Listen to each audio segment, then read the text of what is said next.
তো সেখানে নাসিরউদ্দিন পাটোয়ারি কিংবা আমি অমুক তমুককে কি বললো তাতে তো কিছু আসে যায় না। এবং নির্বাচনে অংশগ্রহণ করব না, তাহলে কিন্তু 24-এর গণ অভ্যুত্থানের সাথে বড় একটা বেইনসাফি হয়ে যাবে। একটা ইনস্টিটিউশন নাই যে তার নিরপেক্ষতা এবং পেশাদারিত্ব বজায় রাখতে পারেছে। আমরা আনিস আলমগীর ভাই আপনার কাছে, কিছুক্ষণ আগে সন্ধ্যার পরে আজকে একটি আয়োজন ছিল যুব শক্তির, অর্থাৎ এনসিপির যে যুব উইংটা, সেখানে খুব কড়া কড়া বার্তা দিয়েছে আজকে এনসিপির নেতারা। সেখানে বিএনপি জামাতের নেতারাও সেই আয়োজনে ছিল। নাসিরউদ্দিন পাটোয়ারি সেখানে একটি কথা বলেছে যে বিচার ও সংস্কার না হলে ফেব্রুয়ারিতে নির্বাচন হবে না, কোড আন কোড। আবার কি তাহলে নির্বাচন নিয়ে শঙ্কা তৈরি হচ্ছে? আমি মনে করি না। নাসিরউদ্দিন পাটোয়ারি কে? উনি কি সিইসি নাসির? নাসিরউদ্দিন পাটোয়ারি বলছে সেটা নিয়ে আমাদের আলোচনা করতে হবে? I don't think so. এটা যদি তারা দলীয়ভাবে সিদ্ধান্ত নেয় যে আমরা ফেব্রুয়ারির ইলেকশনে যাব না দিস অ্যান্ড দ্যাট কন্ডিশনে, সেটা একটা ইস্যু হতে পারে। বাট রাজনৈতিক মাঠে কতজন কত কথা বলবে সেগুলোকে পাত্তা দিয়ে আমরা ফেব্রুয়ারি নির্বাচনকে একটা অনিশ্চয়তার মধ্যে ঠেলে দিতে পারি না। আজকেও প্রধান উপদেষ্টা মালয়েশিয়াতে প্রবাসীদের উদ্দেশ্যে যে বক্তৃতা দিয়েছেন সেখানে স্পষ্ট করে উনি বলেছেন, আমি আমার প্রস্থানের প্রস্তুতি সম্পন্ন করছি, আমি ফেব্রুয়ারিতে ইলেকশন দিচ্ছি। তো সেখানে নাসিরউদ্দিন পাটোয়ারি কিংবা আমি অমুক তমুককে কি বললো তাতে তো কিছু আসে যায় না। এবং তাদের জন্য তো ইভেন তারা যদি নির্বাচনে নাও আসে, তো নির্বাচন কি বসে থাকবে? তারা যদি মনে করে যে না আমাদের জন্যই নির্বাচন থাকতে হবে, তাহলে তো এটা আরেকটা স্বৈরতান্ত্রিক মেন্টালিটি। এখনও যেই দলের নিবন্ধনই হয় নাই সেই দলের একজন নেতা বলল যে ফেব্রুয়ারিতে ইলেকশন হবে না, দিস অ্যান্ড দ্যাট কজ, সেটা তো হতে পারে না। তাহলে এতদিন ধরে যে রাজনৈতিক দলগুলো আপনার যে সমঝোতা বৈঠক করলো, আলী রিয়াজের সঙ্গে বৈঠক করে প্রতিদিন চা খাইলেন, বিস্কিট খাইলেন, সেটার রেজাল্ট কি? সেটা কেন করেছেন?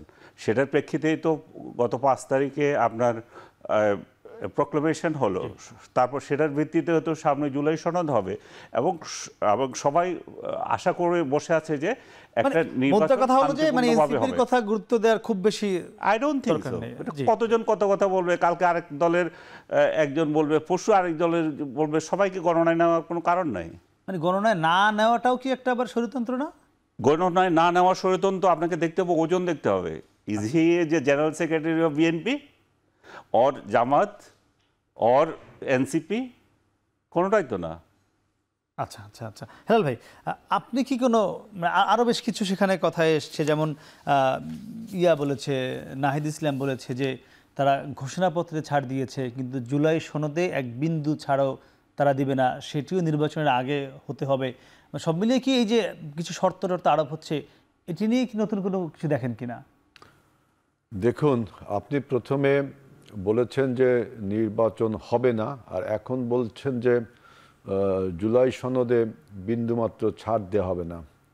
আমি দেখলাম যে নতুন এই রাজনৈতিক দলটি, আমি এই বিভিন্ন রকম কথা, এগুলোকে কি পপুলিস্ট কথা বলবো না ড্যামাগগ টাইপের কথা বলবো, এই সমস্ত কথা বলে তারা মানে আলোচনায় থাকতে চায় রাজনৈতিক অঙ্গনে। তাদের যে নাসিরউদ্দিন পাটোয়ারি এটা বলেছে, নাহিদ এটা বলেছে, অমুকে এটা বলেছে, এইটা নিয়ে তারা একটা আলোচনায় থাকতে চায়। কিন্তু মূল বক্তব্য হলো যে আপনি আগামী যে নির্বাচন, এই নির্বাচনটা যে কত গুরুত্বপূর্ণ, বিশেষ করে আমাদের দেশের সার্বভৌমত্বের কোশ্চেনে। আপনারা জানেন যে 24-এর গণ অভ্যুত্থানকে পার্শ্ববর্তী রাষ্ট্র ভারত কোনোভাবেই মেনে নিতে পারেনি। তাদের ব্রেন চাইল্ডরা এখানে এখনও আপনার স্যাচুরেটেড। এখন যদি ভারতের এই যে বাংলাদেশকে আনস্টেবল করার যে পায়তারা, 24-এর গণ অভ্যুত্থানকে পরাস্ত করার যে পায়তারা, সেই সুরে কথা বলেন, তাহলে 24-এর গণ অভ্যুত্থান তো আমাদের কাছ থেকে বেহাত হয়ে যাবে। সুতরাং জুলাই সনদ যে কয়টি বিষয়ে আমরা ঐক্যমত হয়েছি, প্রায় 12টি না 15টির মতো বিষয়ে ঐক্যমত হয়েছি, সেই সমস্ত বিষয় ইমপ্লিমেন্ট করার জন্য আমরা বলেছি যে পরবর্তী সরকার আগামী 2 বছরের মধ্যে এটা ইমপ্লিমেন্ট করবে, কারণ এর একটা আইনি কাঠামো দিতে গেলে সংসদের প্রয়োজন হয়, বুঝছেন?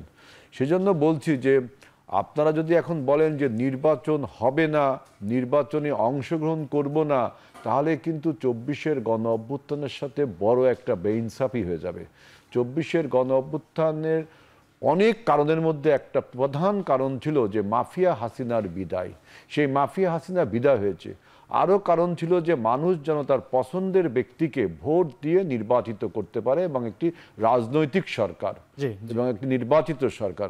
আমরা যখন সেই দিকে হাঁটছি, অর্থাৎ heading towards road two democracy, তখন যদি আপনি এই নির্বাচনকে প্রশ্নবিদ্ধ করবার জন্য, নির্বাচনকে আনসার্টেনটি করবার জন্য কোনো বক্তব্য দেন, তাহলে কিন্তু জনগণ আপনাকে বলতে বাধ্য হবে যে আপনি কি পার্শ্ববর্তী রাষ্ট্র ভারতের এজেন্ডা বহন করছেন, নাকি 24-এর গণ অভ্যুত্থানের সাথে শত শত শহীদের রক্তের সাথে তামাশা করছেন। জুলাই সনদ চাওয়াটা হলো ভারতের সঙ্গে গলা মিলিয়ে কথা বলা। আমি ওইটা বলিনি, আমি বলছি নির্বাচনকে আনসার্টেনটি করা। জুলাই সনদে তারা এক বিন্দু ছাড় দিবে না, সেখানে 15টা পয়েন্টে আমরা ঐক্যমত হয়েছি, তবে কিছুটা পয়েন্টে নোট অফ ডিসেন্ট আছে। সেখানে আমরা বলেছি যে, যেমন আপনার একটা উদাহরণ দিই, যেমন বাংলাদেশের সংবিধানের মূলনীতিতে বলছে যে সাম্য, মানবিক মর্যাদা, ন্যায় বিচার, এর সাথে ধর্মীয় সম্প্রীতি, আরও যেন কী কী আছে।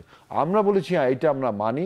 এর সাথে বিএনপির যে মূলনীতিটা আছে, অর্থাৎ 5ম সংশোধনীতে আমরা যে বাংলাদেশি জাতীয়তাবাদ, সর্বোপরি আল্লাহর উপর আস্থা, বিশ্বাস, গণতন্ত্র, সমাজতন্ত্র, এটাও থাকবে। এবং এটা আমরা যদি নির্বাচনে, আমাদের নির্বাচনী ম্যানিফেস্টোও থাকবে।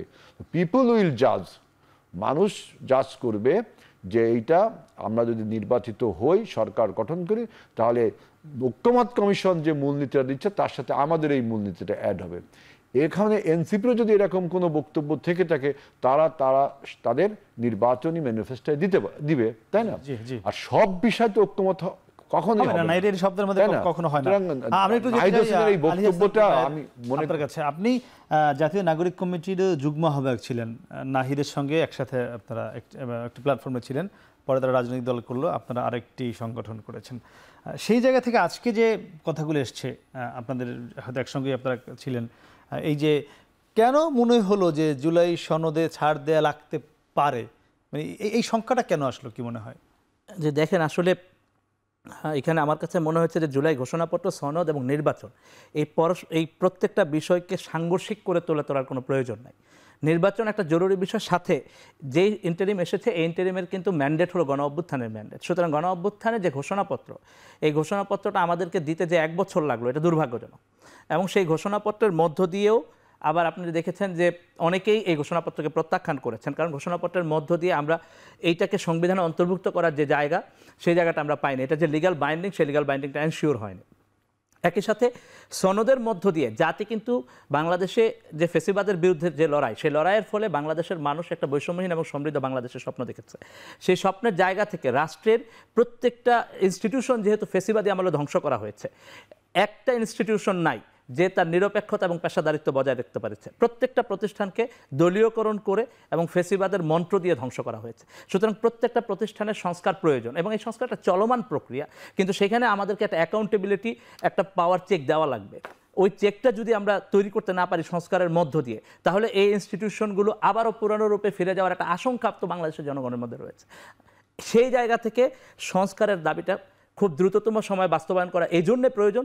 কারণ আপনি খেয়াল করবেন, বাংলাদেশের সমস্যা কি? সমস্যা হচ্ছে বাংলাদেশের পাওয়ারফুল মানুষকে কেউ ট্রাস্ট করতে পারতেছে না। কারণ ক্ষমতায় যাওয়ার পরে তার চেহারা কেমন থাকবে এবং তিনি কি করে ইনস্টিটিউশনগুলোকে ব্যবহার করবেন, সে ব্যাপারে মানুষের মধ্যে কোনো ট্রাস্ট নাই। এবং সেই কারণেই কিন্তু আমাদেরকে প্রত্যেকটা ইনস্টিটিউশনের মধ্যে, ডেমোক্রেসিতে এটা খুবই স্বাভাবিক ঘটনা যে প্রত্যেকটা ইনস্টিটিউশনকে অ্যাকাউন্টেবল করতে হবে, লায়াবল করতে হবে, একটা চেক দিতে হবে। সংস্কার প্রস্তাবের মধ্যে মূলত সেই বিষয়গুলো কিন্তু উঠে আসছে।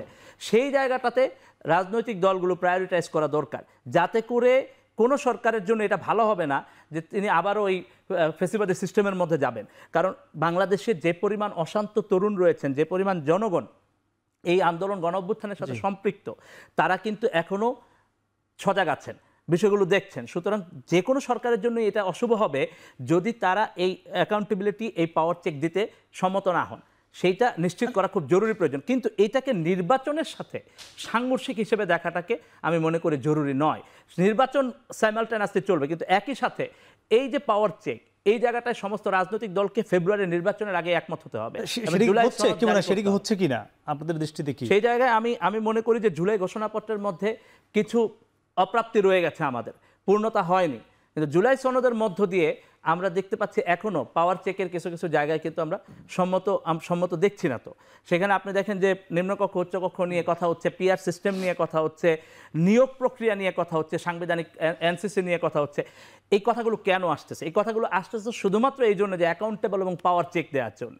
তো সেই জায়গাগুলোতে রাজনৈতিক দলগুলোর মধ্যে ঐক্যমত্য কোথায়? মানুষের ভয় তো এখানেই যে রাজনৈতিক দলগুলো আবার ইনস্টিটিউশনগুলোকে অপেশাদার এবং দলীয়ভাবে ব্যবহার